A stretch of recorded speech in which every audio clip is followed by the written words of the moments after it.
Oi, gente. Dando continuidade aí ao capítulo 15, nós vamos falar agora dos anelídeos. E tem como principal representante a minhoca. Então, ela é o representante mais conhecido desse filo. Existem outras espécies, como, por exemplo, a sanguessuga, porém, a mais conhecida são as minhocas, né? Características gerais aí dos anelídeos. Então, o nome anelídeo, ele vem do latim, que significa aí pequeno anel, anélios. São animais que têm o corpo todo segmentado e dividido em anéis. Os representantes mais comuns são as minhocas, as sanguessugas e os nereis. Porém, o mais conhecido são as minhocas. Esses animais, eles são encontrados tanto em ambientes de água doce como de água salgada, podem ser encontrados ainda em solos úmidos. Podem ser parasitas, como é o caso das sanguessugas, ou podem ter vida livre. Cada anel ou segmento, que pode ser chamado também, ele vai ser coberto aí por uma cutícula de epiderme e dentro deles vão ter músculos que são bem desenvolvidos. Esse músculo é quem contribui para a sua locomoção. A locomoção dele é chamada de alonga encurta. Por quê? Quando ele se move, ele relaxa a musculatura e uma parte do corpo se contrai e outra relaxa. E aí ele faz aquele movimento da minhoquinha que nós conhecemos já. Algumas espécies podem ter cerdas, o que auxiliam aí na sua locomoção. Os anelídeos, eles possuem um sistema respiratório bastante diversificado. As espécies terrestres, as trocas gasosas podem ser feitas tanto por difusão como por respiração cutânea, através da pele. Já os que vivem em ambiente aquático, através de brânquias. O sistema circulatório deles é fechado. Significa que o sangue circula no interior dos vasos e ele não se dispersa aí no celoma, parte do corpo dele.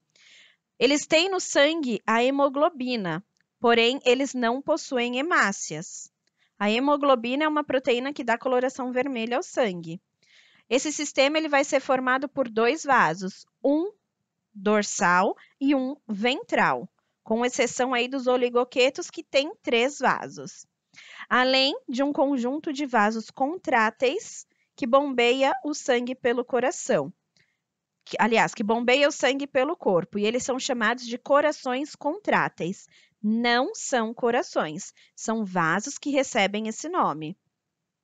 O sistema digestório deles é completo, formado aí por boca e ânus, 2 cavidades, e eles podem ser herbívoros, carnívoros ou hematófagos. O que significa isso? Que se alimenta de sangue, como é o caso das sanguessugas.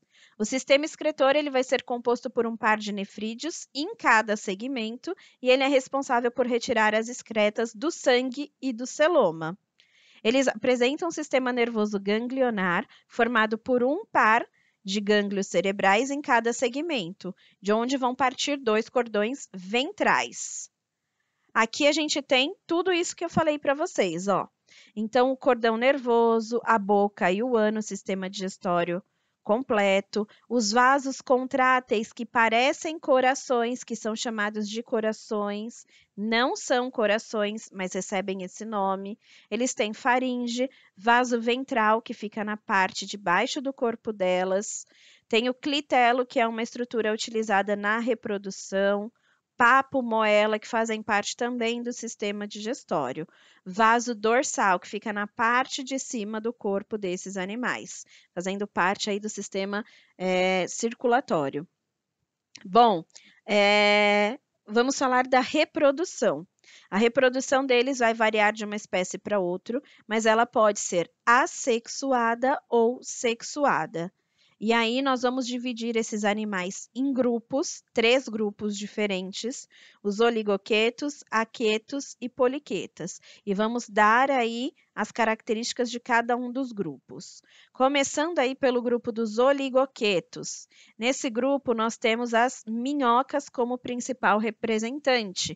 Não é a única. Nós temos ainda Tubifex e Minhocossu. São todos representantes oligoquetos.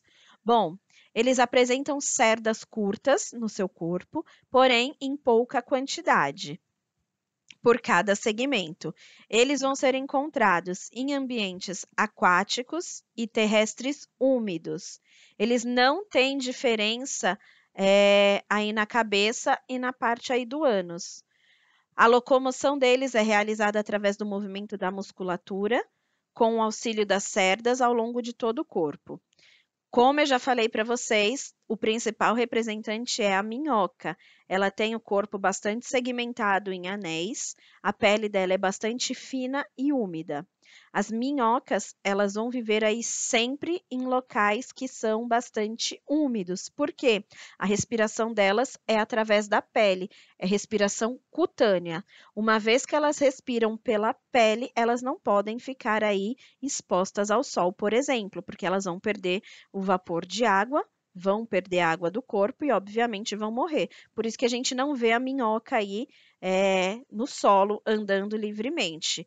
Elas ficam sempre embaixo do solo. E isso acontece também porque elas auxiliam no solo todo o seu desenvolvimento, ou seja, elas facilitam a entrada de ar e água no solo, porque elas vão cavando túneis, como a gente está vendo aqui, ó. E esses túneis vão deixando o solo mais aerado. Elas também possuem o clitelo, que é um anel de coloração mais clara utilizados aí na reprodução. Aqui nessa imagem não dá para ver, aqui ó, o clitelo. O clitelo ele geralmente é maior e ele é utilizado durante o processo de reprodução desses animais. As minhocas, elas são hermafroditas, ou seja, elas realizam fecundação cruzada, precisam de 2 indivíduos. O indivíduo se emparelha com o outro em sentidos opostos, ou seja, como se um tivesse virado para frente e outro para trás, para lados diferentes. E com o auxílio das cerdas, o clitelo realiza a troca dos gametas. Os 2 indivíduos são fecundados e vão liberar seus ovos no solo. Em alguns dias depois, os ovos eclodem e nascem aí os indivíduos jovens. Não passam por estágio larval, ou seja, possuem desenvolvimento direto. Depois nós temos os aquetos ou aquetas. Eles também são chamados de hirudíneos. Eles são anelídeos que não possuem cerdas, ou seja, o corpo dele é todo lisinho. E eles apresentam a ventosa para fixação, que é o caso aqui da sanguessuga. Esses animais eles têm cerca de 1,20 centímetros de comprimento. Eles também precisam viver em locais que são úmidos, como pântanos, podem viver em ambiente de água doce ou salgado. Eles se alimentam aí do sangue de outros animais, que pode ser qualquer animal, não apenas o homem. Eles também podem ser predador carnívoro de minhocas ou de restos de animais.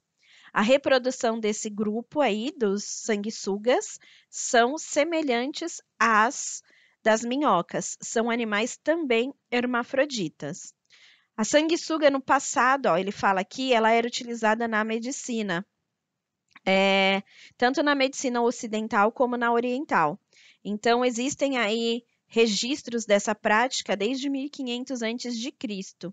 Essas espécies elas eram colocadas na pele aí dos pacientes por um determinado período para que elas sugassem uma quantidade de sangue, promovendo aí maior circulação sanguínea em pacientes que tinham pressão alta, ou seja, hipertensão arterial e efizema pulmonar.